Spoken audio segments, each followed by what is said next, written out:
एक दिन मेरी मम्मी घर पर नहीं थी। मैंने देखा कि मेरे पापा मेरी मौसी के साथ। यह सब देखकर मुझसे भी रहा नहीं गया और फिर मैंने मौसी के साथ, हेलो दोस्तों, मेरा नाम सुमित है और मेरी उम्र 21 साल की है। मेरे परिवार में मेरे पिताजी, मेरी मम्मी और मेरी छोटी बहन रहते हैं। मेरे पापा का नाम विजय है, उनकी उम्र अभी 42 साल की है। मेरी मम्मी का नाम शीला है और उनकी उम्र 38 साल की है। हमारे घर के पास मेरी मौसी जी ने एक मकान लिया था और मौसी जी हमारे घर के पास ही रहती। मौसी जी का नाम सुमन है और उनकी उम्र करीब 36 साल की रही होगी। मेरी मौसी का एक लड़का और एक लड़की भी है। मौसी के दोनों बच्चे अभी पढ़ाई कर रहे हैं। मौसी के हस्बैंड यानी कि मेरे मौसा जी का देहांत हो गया था लगभग 4 साल पहले ही। वह बहुत ही ज्यादा शराब पिया करते थे और एक दिन शराब की वजह से ही उनका एक्सीडेंट हो गया और उनकी मौत हो गई। मेरी मौसी अब उदास रहने लगी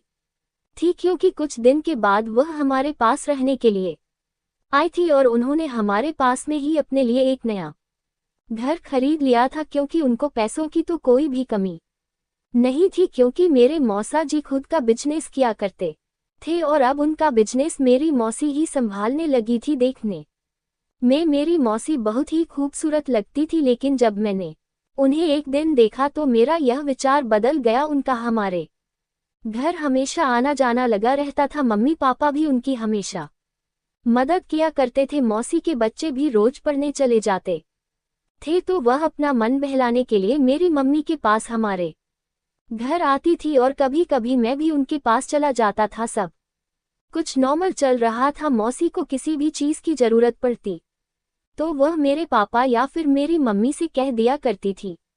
उन्हें जो भी सामान चाहिए था कभी कभी मैं भी मार्केट से लाकर देता था। मौसी मुझसे बहुत ही प्यार से बात किया करती थी, लेकिन यह इतना आसान नहीं था। अब देखते हैं आगे किस्मत में क्या है। धीरे धीरे दिन बीतने लगता है। एक दिन मेरे मामा की लड़की की शादी थी जो शहर से बाहर थी। शादी में मम्मी और पापा जाने वाले थे क्योंकि मेरी तो पढ़ाई चल रही थी। जब जाने का समय आया तो मेरे पापा की तबीयत बहुत ही ज्यादा खराब हो गई। पापा ने मम्मी के साथ जाने से मना कर दिया और उधर मैं भी शादी में नहीं जाना चाहता था, इसलिए मैंने भी कॉलेज का बहाना बना दिया था। अब शादी के लिए मम्मी अकेली ही चली गई थी। मैं भी कॉलेज जाने की तैयारी करने लगा था। मैंने देखा मेरे पापा आराम कर रहे थे और साथ में चाय पी रहे थे। अपने पापा से कहा, पापा अगर आज आपकी तबीयत ठीक नहीं है तो प्लीज आप ऑफिस मत जाना। सोचा रोज पापा काम करते हैं, आज घर पर ही आराम कर लेंगे। पापा ने कहा, बेटा अगर मेरी तबीयत सही हुई तो मैं ऑफिस चला जाऊंगा, वरना आज मैं घर पर ही आराम करूंगा। आज मैं ऑफिस में नहीं जाऊंगा, आज मैं ऑफिस से छुट्टी ले ली है। इतना सुनकर मैं जल्दी से नाश्ता कर कर घर से निकल गया।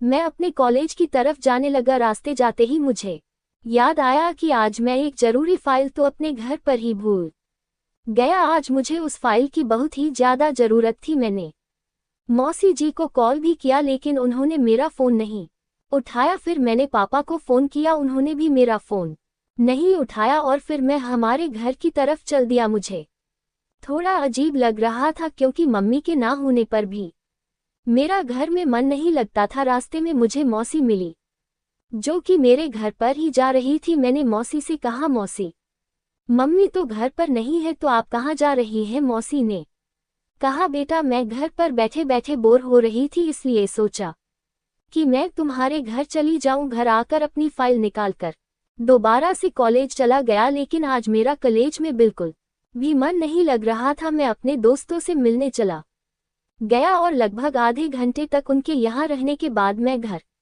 की तरफ जाने लगा। जब मैं पहुंचा तो दरवाजा लॉक नहीं था। अंदर अपने रूम में गया और वहीं बैठकर अपना फोन चलाने लगा। मैंने ध्यान दिया कि बगल के कमरे से मुझे कुछ आवाजें सुनाई दे रही थी। मैंने जब अंदर जाकर देखा तो मेरी आंखों को विश्वास ही नहीं हुआ। अंदर मेरे पापा और मेरी मौसी एक दूसरे के पास बैठे हुए बड़े ही प्यार से बातें कर रहे थे। मौसी बोली, जीजा जी एक आप ही तो है हमारा सहारा, और कौन है जो मेरे दर्द को समझ सके? इस पर पापा बोले, ये तो मेरा फर्ज है। उसके बाद उन दोनों ने देर गेम खेला। मैं बाहर से सब देखता रहा। अब मैं भी समझ चुका था कि अब मेरा भी काम बन जाएगा। कुछ देर बाद घूमने के बाद मैं घर की और चला गया। बार मैंने बैल बजाई तो मेरी मौसी जी ने दरवाजा खोला। मुझे लग रहा था वह घर जाने के लिए ही निकल रही थी। मुझे देखकर वह बोली, अरे बेटा तू आज इतनी जल्दी कैसे वापस आ गया? आज तू कॉलेज नहीं गया क्या? मैंने मौसी से कहा, हाँ मौसी जी, वह आज मैं कॉलेज नहीं गया था क्योंकि कॉलेज जाने वाली फाइल मेरे घर पर ही छूट गई थी और फिर मेरा मन नहीं किया। फिर मैंने उनसे कहा, आप यहाँ कुछ काम था? तो वह बोले, हाँ बेटे तेरे डैड से कुछ जरूरी काम था। इतने में वहाँ मेरे पापा भी आ गए। पापा बोले, ठीक है बेटा मैं सोने जा रहा हूँ, तुम कुछ खा पी लो। मैं अपने रूम में चला गया और रूम में जाते ही सो गया। मेरी मौसी भी अब अपने घर जा चुकी थी। अब मेरा भी मन मेरी मौसी के साथ प्यार से बातें करने का हो रहा था। कुछ देर बाद मेरी मौसी का कॉल मेरे फोन पर आया और वह बोली, बेटा तुम जल्दी से मेरे घर आ जाओ। मैं बोला, ठीक है मौसी मैं आ रहा हूँ। मैं जब उनके पास गया तो मैंने देखा वह हॉल में बैठी हुई रो रही थी, अपने सर को पकड़ी हुई थी क्योंकि मेरी मौसी जी के सर में बहुत ही ज्यादा दर्द था। मेरे आते ही वह बोली, तुम जल्दी से मुझे दवा लाकर दो, आज तो मेरा सर दर्द से फट ही जाएगा। बेटा मैं तुरंत मेडिकल पर गया और उनके लिए दवा ले ली। फिर मैं उनके घर आकर दवा खिला दी। मौसी जी को आधे घंटे के बाद दर्द से आराम मिल गया। फिर उन्होंने मेरे लिए चाय बनाए और हम दोनों चाय पीते पीते बातें करने लगे। उस वक्त घर में कोई नहीं था क्योंकि मौसी के बच्चे भी पढ़ने चले गए थे। दोनों बैठकर टीवी देख रहे थे। इसी बीच मैंने मौसी से कहा, मौसी जी एक बात बोलूं? तो मौसी बोली, हाँ बोलो, क्या कहना चाहते हो? तुम ही लोगों की वजह से तो आज मैं इतना खुश रहती हूँ, नहीं तो मेरी मदद करने वाला कोई भी नहीं था। यहाँ कौन आता? मैं बोला, मौसी मैं आपके साथ कुछ देर बैठकर बात करना चाहता हूँ। मैंने आपको और पापा को देखा। इस पर वे कुछ समय के लिए चुप हो गई। फिर मैं बोला, मौसी जी आज मैं बहुत ही ज्यादा बोर हो रहा हूँ, क्यों ना हम दोनों कुछ देर गेम खेले? उसके बाद मेरी मौसी थोड़ी देर के बाद बोली, ठीक है बेटा चलो हम गेम खेलते हैं। उसके बाद मैंने और मौसी ने करीब 3 घंटे तक गेम खेला। उसके बाद हम दोनों बहुत ही ज्यादा थक गए थे और फिर हम दोनों सो गए।